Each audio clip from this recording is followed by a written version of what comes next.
So, you work in World Fish, I is do. that correct?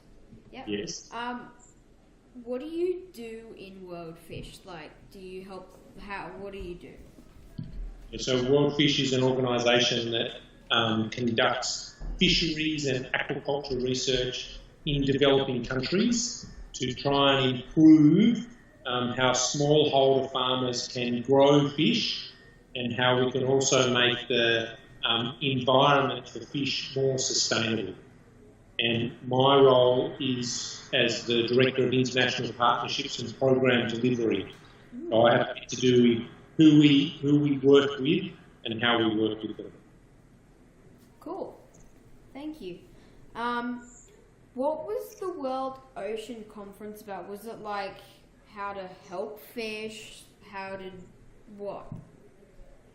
Yep, really good question. So the conference was run by The Economist, which is like a magazine that's global about to sort of develop industries.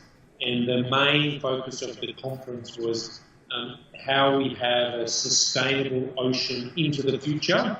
So generation after generation can benefit and enjoy the ocean, but also how we can use the ocean to its fullest potential.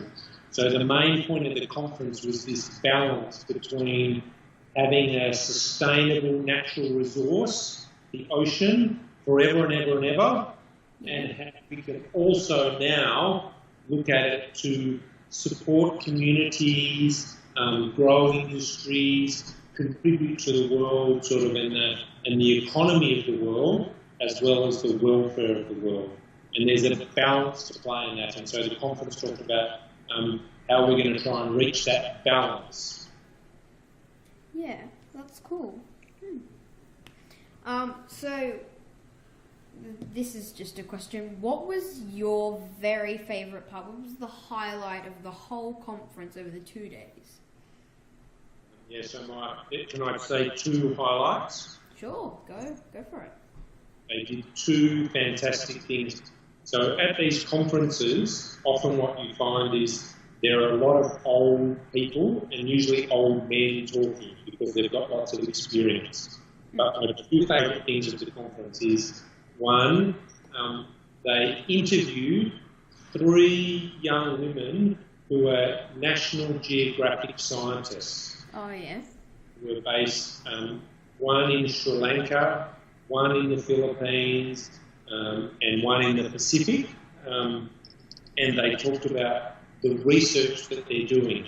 So, for instance, one of them was looking at how waves move throughout, how whales move throughout the ocean, and how the transshipment, so ships going through the ocean, sometimes collide with them and have a detrimental effect on the whale population.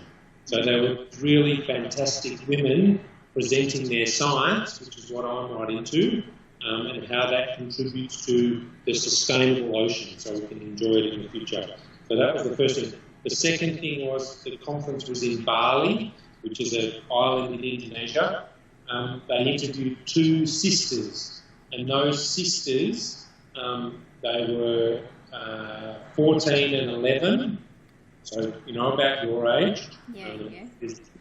And they had led a campaign in Bali to stop the use of single-use plastic bags. And when they led this campaign to stop the use of plastic bags, they're just used once, you know, mum holds the shopping in there, or you get a Starbucks coffee in it, or you just use the bag once, and then you throw it on the ground, and eventually most of them end up in the ocean. And you know that they're saying, statistically, in the not too distant future, so when you're an adult, there is going to, if we keep going at the rate that we go at, there are going to be more, the weight of plastic bags in the ocean is going to be greater than the weight of fish in the ocean. So there's going to be more plastic than fish. And that's because we use plastic bags once and throw them out, and they end up in the ocean. So these 2 young women led a campaign in Bali to stop people in Bali using plastic bags just once. And they wrote to the Parliament in Bali, the governor of Bali, every day for 2 years. They wrote to him to try and get him to stop the use of plastic bags. So they were very committed and passionate young women. It was really good to see. Were they successful?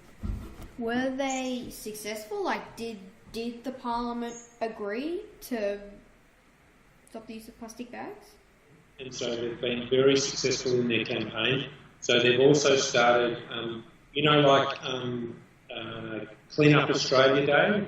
We have a Clean Up Day in Australia. So they have the same thing in Bali. And about 3 weeks ago, they collected 40 tonnes of plastic bag from around Bali. That's and a there's lot of plastic bag.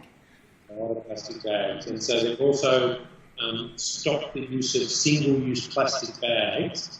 But this is a really interesting thing for you to think about.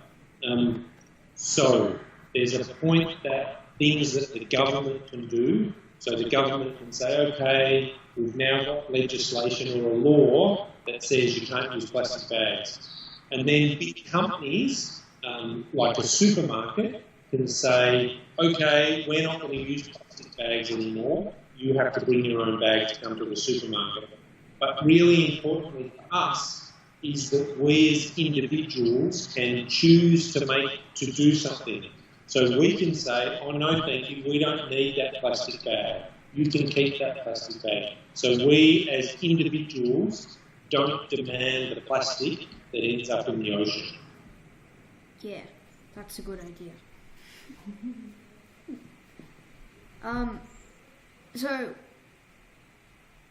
what were the recommendations? Like, what did they say Australia could do to contribute to World Ocean Summit? Yeah, well, I'm going to be a bit biased because I think there's a contribution that we can make through science, and Australia's really good at science and innovation, particularly in terms of natural resource management, and the ocean's the sort of last remaining natural resource. So one of the sort of conclusions that they had was that they want to understand the ocean a bit more and understand what makes it sustainable into the future. And so one of the things that Australia could commit to was for further expenditure of money, so spending mummy and daddy's taxpayer money on understanding what the ocean conditions are now and how it's being affected by don't use it well, and how we could potentially use it in the future so we can make sure it's there for generations and generations to come. Yeah, because I did read an article and it said that some people rely on fish to live, because like some people live really close to the ocean and say, well, what's the point of going out to land and buying like fish and like cows and stuff? So they just fish for fish, and that's what they live on. So if the fish run out, they die. Exactly right. So we do lots of research. That's called small-scale fisheries.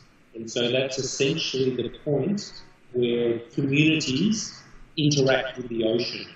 And they're using the ocean resource as their livelihood. And the really interesting thing about that is that often for those communities, the only source of food for them is the ocean. So the only way they can survive and have a livelihood is through the use of the ocean. And so we've got to make sure that they can use it sustainably, because often in those circumstances they're pushed to use the ocean in a way that's not sustainable. And so many of those communities in the past have done things like put poison in the ocean or bomb the coral reef, and that's to use the fish that are in the ocean then and there, rather than thinking about how the fisheries resource is used over the long term. And so we've got to work really hard together, and that was the other point of the conference, how we work together. We've got to work really hard together to make sure that those livelihoods in those communities around the ocean are sustainable. Yeah, it's a very good point. And So, with the examples and the recommendations that they thought about, do you think they'd help? Like, should Australia do it?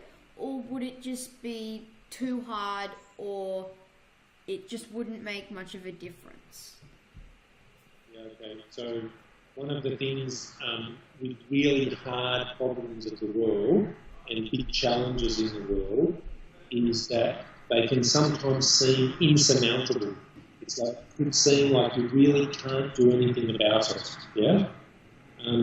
But it's really important with those big challenges that we keep on chipping away at it, doing little bit by little bit to continue to make improvements all the time, and not just throw up our hands and say, oh, this is all too hard, we can't work it out, so we're not going to do anything about it. And so what the conference committed to was that we can, slowly chip away at it and make small improvements all the time by trying to do things better, and more than that, learning from the things that we do, so then in the future we're making better choices about how we use the ocean.